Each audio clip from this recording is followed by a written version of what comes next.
tell us a little bit about you before everything. A little bit about me. Look into the camera. Hola, yo soy Paul Wilbur de Integrity Music de Florida, America. That's why you speak Spanish, all right? Yeah, that's probably as much. Originally from Boston, Massachusetts, and come to Latin America by way of about 100 nations. Grew up in singing at the temple in Cleveland, and I was a good choir boy, but when I left the choir, went to Italy, I wanted to be a cantor and an opera singer. So I moved to Milan, Italy to study with some of the finest teachers in the world. I came back, taught public school in Cleveland for a couple of years, but then I went to graduate school at Indiana University to continue my studies. And that's where I met a man who introduced me to my Messiah that changed my life now for 35 years. So in the last 35 years, I've traveled in over 100 nations, singing, recording in 6 languages, about to add 7, not to speak, not to converse, but to communicate through music. And French will be the next one. Went for the first time to Paris a couple weeks ago, fell in love with Paris and the French people.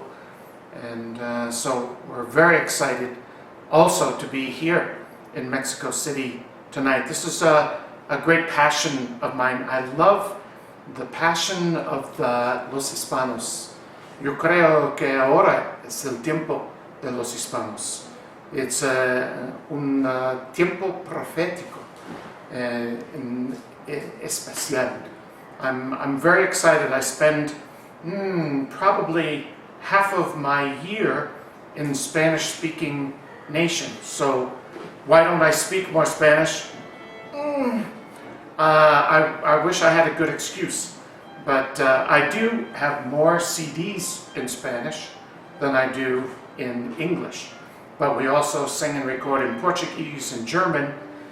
Believe it or not, we've made a live recording in German in Germany, and also in Hebrew, and now we're going to add French pretty soon. Love to do Italian, because that's one of my favorite languages, having lived there. But I love America Latina. Tell me something, Paul. You speak, you sing, you play music. What kind of music are you going to play? What is Messianic music or is Jewish music? We are hearing now, practicing Te vi del México, the Fiddler of the Roof. What kind of music are we going to hear? What is the music you hear? What is the music you pretend people to? Okay. Well, you're hearing in the background right now one of my favorite Messianic Jewish artists, Maurice Sklar. Is one of the most fabulous violinists in the world. But the music that we're going to hear tonight is Messianic music from lots of different cultures. Some of it's traditional Jewish. I happen to be a Messianic Jew, so the music that I write, I pull from the scriptures. I'll pull from Tanakh and Torah, and also from Brit Chadashah. I pull from the Psalms and from the prophetic writings. And so, but the music that you'll hear tonight, there'll be some choral music. There'll be some 19th century Eastern European Yiddish music, some Yiddish lullabies. You'll hear violin music tonight. You're hearing some right now. You'll hear guitars. You'll hear an accordion, a little bit of klezmer. We're pulling from all of our history and our culture to bring this wonderful depth of our Jewish heritage and music here to Mexico City. What is the difference between Jewish music, traditional Jewish music, and Messianic Jewish music? Well, that's a good question. We see ourselves as a part of the Jewish community. So our music is Jewish. When you hear our music, you'll hear some of the same tonalities. Yes, I'm hearing it like a background now. Yes, of course. And most of it Ashkenazi music. Yes, yes. Mostly we pull from the Ashkenazic, but I love the Sephardic. I spend lots of time with the Sephardim, and the difference. We're pulling from the same culture, from the same history, but we're also, our music that we're writing, we write from Brit Chadashah, from the New Covenant, because we have come to know and believe that Yeshua of Nazareth is our Messiah. So the words of the Brit Chadashah, the New Covenant, of course, are very important to us. So the message in much of our music is pulled from there as well. Can you say your music it's inspiration? It's for people to believe in Yeshua? What is your music trying to express? Well, our Because music, you write it. So yeah, our music is a music of faith, because for us, well, even the name Jew means to be a praiser of God. So we know we were created by God to know Him, but not just to keep Him to ourselves, but also to make Him known. Traditionally, for thousands of years, our people have been called to make the God of Israel known to all the nations. The nations worship idols and sticks and stones, and they have their gods. And right from the very first pages of Torah, we were called as a people from Abraham to know this God, the God of Abraham, Isaac, and Jacob. But not to keep Him to ourselves, but to make Him known to the nations. And so this is an important part of our lives, not only to enjoy our relationship with God, but to make that knowledge and that experience of who He is available to our Jewish people first. That's our heart, and but also to the nations. is there music, messianic music for every holiday? There is just for praying, there is just for hearing. Wait, you've got lots of good questions. Everybody says that. Yeah. I don't know what. They're very diplomatic. You are a smart guy. No, they're very diplomatic. Yeah, you are a good diplomat. I'd vote for you instead of Mr. Obama. Easy. All right. No problem. But as in all Jewish music, our Jewish music of our Jewish people, wherever you find them, our music expresses our holidays, expresses our sorrows, expresses our hopes for the future. And we pull from Holy Writ, we pull from Tanakh, from the scriptures, but we also pull from our day-to-day experience. So some of our music is about enjoying life. Some of it is about our hopes and dreams for what we're hoping that tomorrow will be better even than today. I mean, look, the story of our people is a story of survival. Whether we've been in our own land or we've been scattered to the nations, our story is a miraculous one. I mean, to think that with all of the persecution and all of the pressure that we've received as a people, that we're still here. I mean, that's a miracle. With the Hamans and the Holocausts and the pogroms and the Inquisitions and all the rest, and the Ahmadinejads, we are still here as a people. And that's because the God that we worship and serve has promised. He promised in Jeremiah, as long as there's a sun, moon, and stars, then there will always be a Jewish nation before me, says the Lord. So our music expresses our hopes, our dreams, our faith, our joys, our feasts, and our God.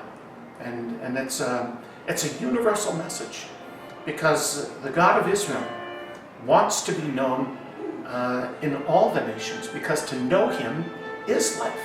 Apart from Him, there is no life. He is the God of life.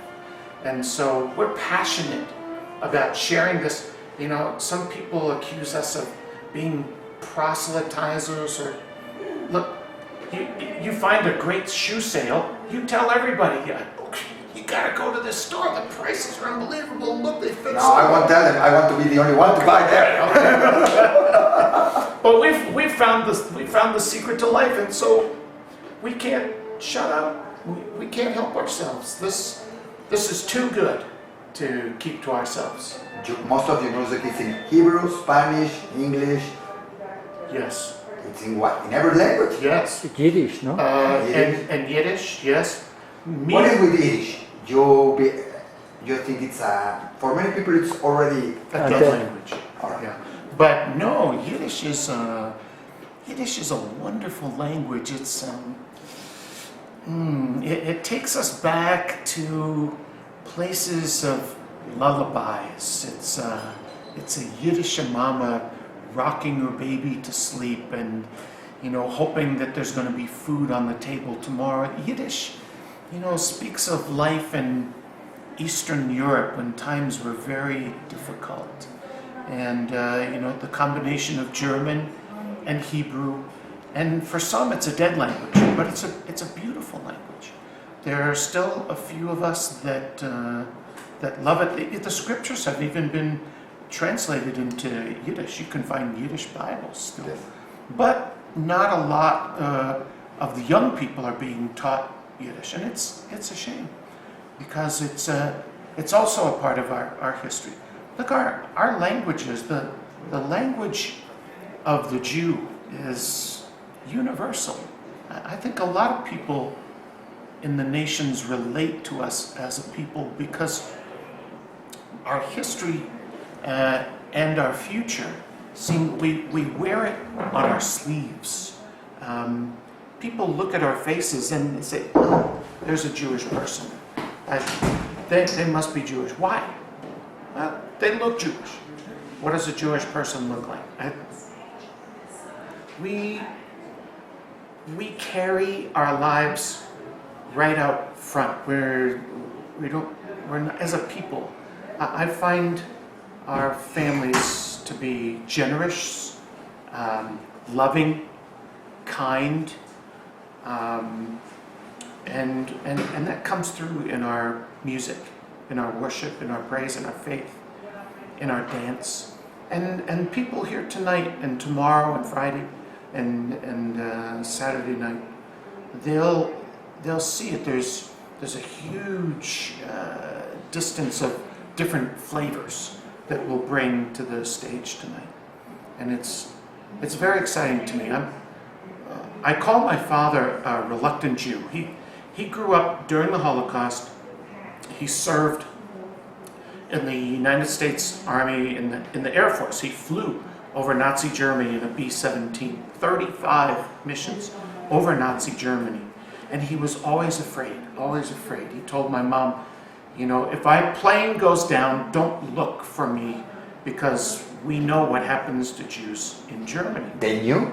That's an interesting thing. They knew what was happening? They knew. By 1943, the world knew what was happening and did nothing, to their shame. But so he was always afraid to express that he was a Jew.